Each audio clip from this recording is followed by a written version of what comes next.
Hello friends, welcome back to my ইনোভার channel. আশা করি আপনারা সবাই ভালো আছেন। তো আজকে আমি আবার একটি নতুন রেসিপি নিয়ে এসেছি। এই নতুন রেসিপিটি কিন্তু খুবই এক্সেপশনাল এবং ভেরি ভেরি ইনোভেটিভ। আমরা তো সাধারণতভাবে পরাঠা খেয়ে থাকি, তো আজকে আমি যেটা আপনাদের বানিয়ে দেখাবো সেটা হচ্ছে মশলা পরাঠা। তো ভিডিওটি যদি আপনাদের ভালো লাগে তাহলে আপনারা লাইক করুন, শেয়ার করুন এবং সাবস্ক্রাইব করুন এবং বেল বাটনটি অবশ্যই ক্লিক করুন যাতে আপনারা নোটিফিকেশন পেয়ে যান। তো চলুন এখন আমরা কিচেনে যাই এবং কিভাবে মশলা পরোটা বানানো যায় সেটা আমরা দেখি। তো মশলা পরোটা বানানোর জন্য আমার প্রথমে লাগবে ময়দা আমি ভালো করে তেল দিয়ে ময়ম করে নিয়েছি এবং 10 মিনিট আগে আমি ময়দাটা মেখে রেখেছি। আমার কিছু শুকনো ময়দা লাগবে বেলার জন্য, আমার লাগবে তেল, সাদা তেল, এবং যা বিশেষ যেটা আমার প্রয়োজন সেটা হচ্ছে মিক্সড স্পাইসেস। এখানে আমি জিরে ভেজে নিয়েছিলাম আগে, শুকনো কড়াইয়ে ভেজে গুঁড়ো করে নিয়েছি।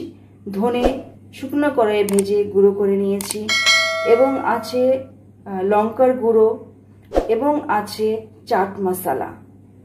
4টি উপকরণকে আমি মিশিয়ে এই স্পাইসেস বা মশলাটাকে আমি তৈরি করেছি, এবং এই মশলাটা দিয়েই আজকে আমরা পরোটা করব, মশলা পরোটা। তো চলুন আমরা দেখি কিভাবে আমরা মশলা পরোটাটা বানাই। তো চলুন এখন আমরা মশলা পরোটা বানাই। তো মশলা পরোটা বানানোর জন্য আমি ভালোভাবে বেলে নিয়েছি। এখন আমার ফার্স্ট স্টেপ হবে আমি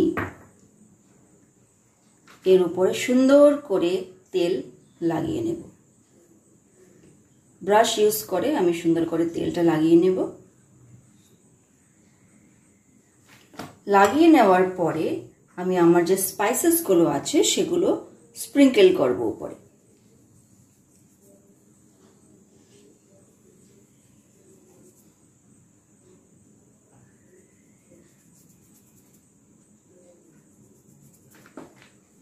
করার পরে আমি কিছু চিজ নিয়েছি, সেটা অপশনাল, আপনারা চাইলে দিতেও পারেন, না চাইলেও দিতে পারেন। তো যেহেতু আমি আমার ছেলে খুব ভালোবাসে চিজ খেতে, তাই আমি অল্প একটু চিজ দিয়ে নিলাম।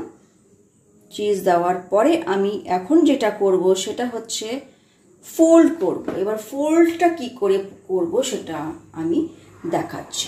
এবং ছোটবেলায় যখন আমরা স্কুলে পড়তাম তখন অনেক সময় আমরা পেপার দিয়ে ফ্যান বানাতাম, তাই তো? তো ঠিক সেভাবেই আমরা সেটাকে ফোল্ড করব। ফ্যান যেভাবে বানাতাম ছোটবেলায় সেভাবে আমরা এটাকে ফোল্ড করব। খুব সুন্দর করে, খুবই সাবধানে আমরা এটা ফোল্ড করব। ফোল্ড করার পরে একটু চেপে দেবেন এবং এটাকে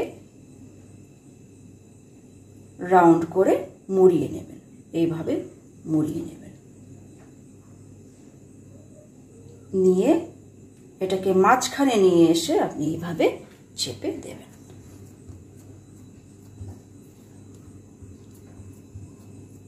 এটা রেডি হয়ে গেল। ঠিক এভাবেই চলুন আমরা আরেকটা করি। তেলটা মাখিয়ে নেব উপরে, সুন্দর করে তেলটা মাখিয়ে নেব।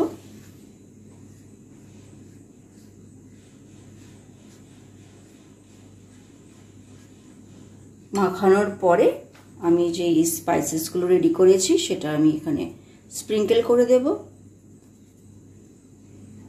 খুবই ভালোভাবে আমাকে স্প্রিঙ্কেল করতে হবে যাতে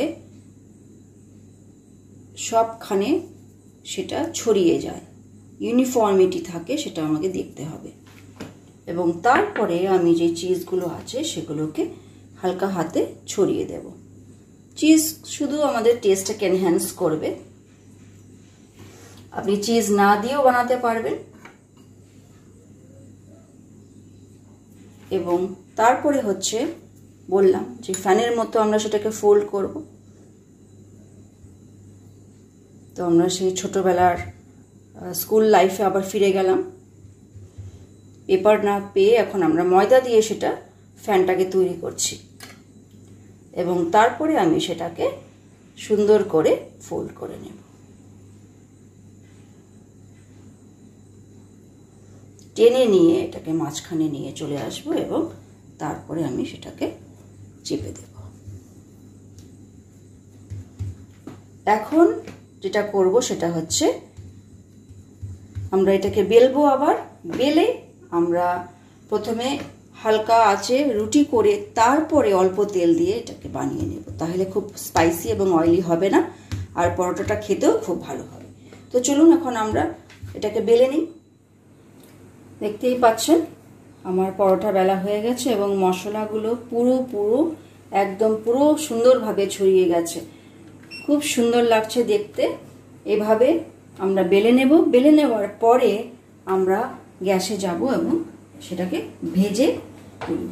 তো চলুন এখন আমরা ভাজি।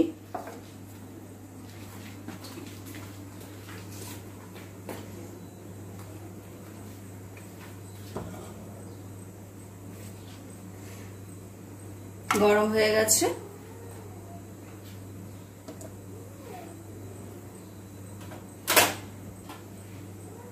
আঁচটাকে একটু কমিয়ে দিলাম।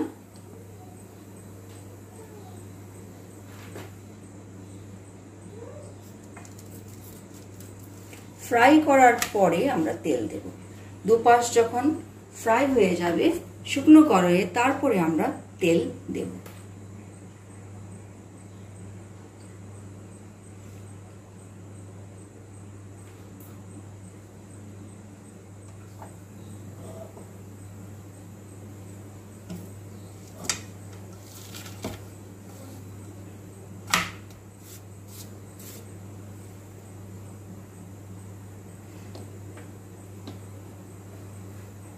চলুন এখন আমরা তেল দিয়ে দিই।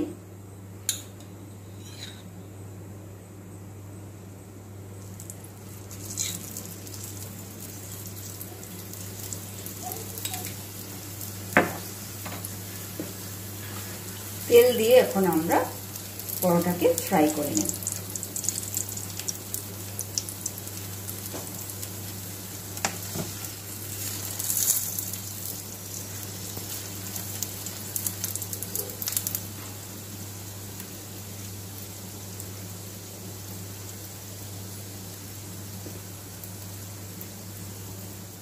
পরোটা আমি উল্টে দিলাম। দেখতেই পাচ্ছেন খুব সুন্দর একটা কালার এসছে।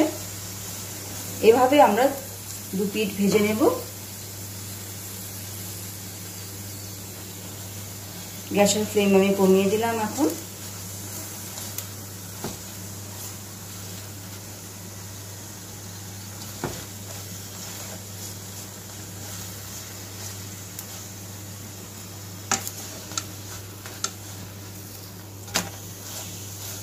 দেখতেই পাচ্ছেন খুবই সুন্দর কালার হয়েছে।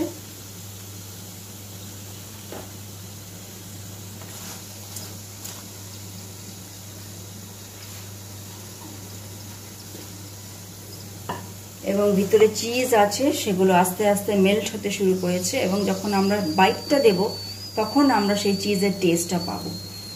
তো চলুন, আমার ফার্স্ট পরোটা হয়ে গেছে। এভাবে আমরা বাকি সমস্ত পরোটাগুলো ভেজে নেব। প্রথমে শুকনো কড়াইয়ে আমরা সামান্যভাবে ফ্রাই করব, সামান্য আঁচে ফ্রাই করব এবং তারপরে আমরা তেল দেব। তাহলে তেলের পরিমাণটা কম লাগবে এবং খুব অয়েলি হবে না পরোটা। তো দেখুন আমার মশলা পরোটা রেডি। খুবই সিম্পল একটি রেসিপি এবং খুব তাড়াতাড়ি হয়ে যায়। আর এই পরোটা, মশলা পরোটার সাথে আমি একটি স্পেশাল সস বানিয়েছি, হরা ভরা সস, যেখানে আমি 3টি ইনগ্রেডিয়েন্টস দিয়েছি, তিন ধরনের সস দিয়েছি এবং তার সাথে আমি ধনেপাতা এবং পুদিনা পাতা কিছু চপড করে দিয়েছি। এই সসটা খুবই টেস্টি এবং এই মশলা পরোটার সাথে ভালোভাবে ম্যাচ করে। তো চলুন আমি একটা খেয়ে দেখাই।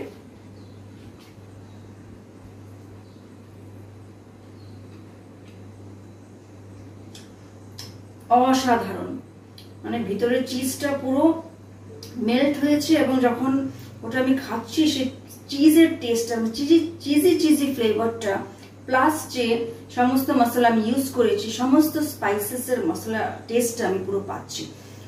অসাধারণ, আপনারা বাড়িতে একবার ট্রাই করবেন। তো আজকে এখানেই বিদায় নিচ্ছি।